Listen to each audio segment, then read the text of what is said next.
శ్రీకృష్ణ పరబ్రహ్మణే నమః.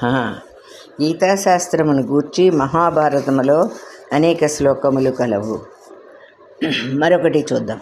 గీత గంగా చ గాయత్రి గోవిందే చ హృది స్థితే చతుర్గ కార సంయుక్తే పునర్జన్మ న విద్యతే. గీతనే చక్కగా గానము చేసినచో ఇతర శాస్త్ర సంగ్రహములతో ఏమి లాభము? ఈ గీత స్వయముగా పద్మనాభుని ముఖపద్మము నుండి వెలువడినది. సర్వశాస్త్ర స్వరూపము గీత, సర్వదేవ స్వరూపుడు శ్రీహరి, సర్వతీర్థ స్వరూపము గంగ, సర్వవేద స్వరూపము గాయత్రి. గీత, గంగ, గాయత్రి, గోవింద అను 4 గకారములు హృదయముననున్నచో పునర్జన్మ ఉండదు. ఇది గీతాశాస్త్ర ప్రాశస్త్యము. శృతి గహనము, స్మృతి గహనము, ఇతిహాసము గహనమే. శృతులకు వ్యాఖ్యాన రూపములు స్మృతి, ఇతిహాసములు. ఆ ఇతిహాసములుగా పేర్కొనబడుచున్న భారతము వేదార్థ ప్రతిపాదికం. ఆ భారతమున నున్న భగవద్గీత ఉపనిషదర్థ ప్రతిపాదికం. వ్యాస భగవానుడు ఎంత సరళముగా వ్రాసినను జీవాత్మ, పరమాత్మ, ప్రకృతి, కర్తృత్వ, భోక్తృత్వ, జ్ఞాతృత్వ, శేషత్వాది విషయములు అంత సులభముగా అందరికీ అవగాహన కాజాలవు. కాన భగవద్గీతకు కూడా వ్యాఖ్యానము అత్యావశ్యకమైనది. అప్పుడు త్రిమత స్థాపకాచార్యులు శంకర, రామానుజ, మధ్వాచార్యుల వారలు గీతకు విశదమైన వ్యాఖ్యానములందించిరే. వారి వారి సిద్ధాంతానుసారముగా ఆయా వ్యాఖ్యానములున్నవి.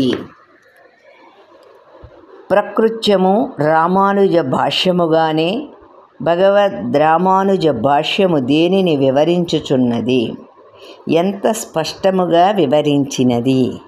దానిలోని కొన్ని విశేషములను చూచి తరువాత అనువక్త అనువాదముల గురించి చూతము. భగవద్రామానుజుల వారు ఉపనిషత్తులలో, వివిధ స్మృతులలో, బ్రహ్మసూత్రములలో, బ్రహ్మసూత్ర వ్యాఖ్యాన భూత బోధాయన వృత్యాది గ్రంథములలో భగవద్గీత ప్రతిపాదించిన సిద్ధాంతము చిదచిద్విశిష్టుడైన శ్రీమన్నారాయణుడే అనియు, ఆయన ఉపనిషత్తులో అపహత పాప్మ విరజః విశోకః సత్యకామః సత్యసంకల్పః ఇత్యాది పలు వాక్యములచే నిరూపింపబడిన రీతిగా సర్వవిధ దోషములు లేనివాడు, సర్వజ్ఞత్వ సత్య సంకల్పత్వాది సకల కళ్యాణ గుణములకు ఆకరమైనవాడు, సర్వకారణభూతుడు, సర్వరక్షకుడు, ధర్మార్థ కామ మోక్ష రూప చతుర్విధ పురుషార్థప్రదుడు, బ్రహ్మ రుద్రేంద్రాది సకల దేవతలకు ఆరాధ్యుడు, ఆదిదేవుడనియు ఆ స్వామి శ్రీపాద సన్నిధిలో చేయునగు సమగ్ర భక్తి ప్రపత్తులే మోక్ష సాధనములనియు, జన్మ జరా మరణాది సంసార సంబంధ హేతువులకు పుణ్య పాపాది కర్మల సంబంధమును పూర్తిగా తొలగించుకొని అక్షరాది మార్గమున అప్రాకృత దివ్య లోకమగు శ్రీ వైకుంఠధామము చేరి అచట ఆ పరమపురుషుని అనుగ్రహముచే సారూప్య, సాలోక్య, సాయుజ్యాది రూపమగు పరమానందము నంది పునరావృత్తి రహితుడై స్వరూపానురూపముగా భగవత్ కైంకర్యనిష్ఠుడై వర్తించుటయే మోక్షమని నాథమునులు, యామునులు, భగవద్రామానుజాచార్యులచే శ్రీభాష్యాది ప్రబంధములలో ప్రతిష్ఠించబడిన శ్రీ వైష్ణవ సిద్ధాంతమునే భగవద్గీతకు అందించిన భగవద్రామానుజ భాష్యమున సయుక్తికముగా, సోదాహరణముగా, సప్రమాణముగా వివరించి ఉన్నారు. జీవేశ్వరుల భేదము, వారి స్వరూప స్వభావములు, అచిత్తనబడు త్రిగుణాత్మక ప్రకృతి స్వరూపము.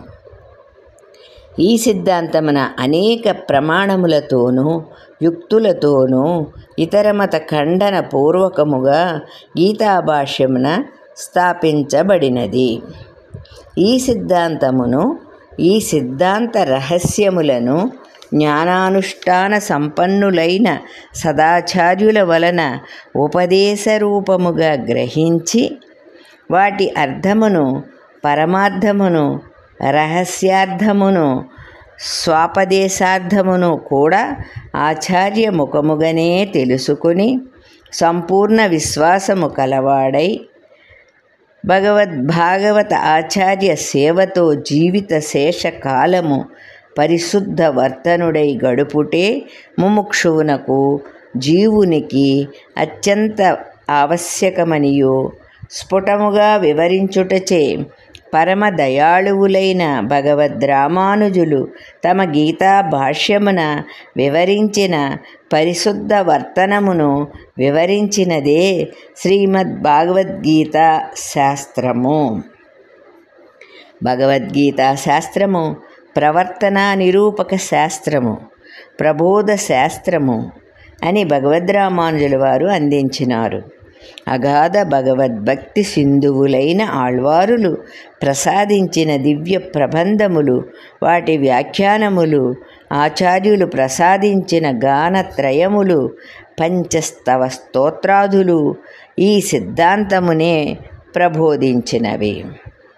ఆ సిద్ధాంతములను, సంప్రదాయ విషయములను కూడా క్రోడీకరించుచు వాటిని నిజ జీవితములో సమన్వయము చేసుకొనుచు, ఆచరించుచు, ఉపదేశించుచు, ఉద్బోధించును. విశిష్టాద్వైత సిద్ధాంతమును, సంప్రదాయ రహస్యములను అందించినదే భగవద్గీతకు భగవద్రామానుజులు అందించిన భాష్యము. మరికొన్ని విషయాలు తరువాతి భాగంలో తెలుసుకుందాం. సుశీలారాణి.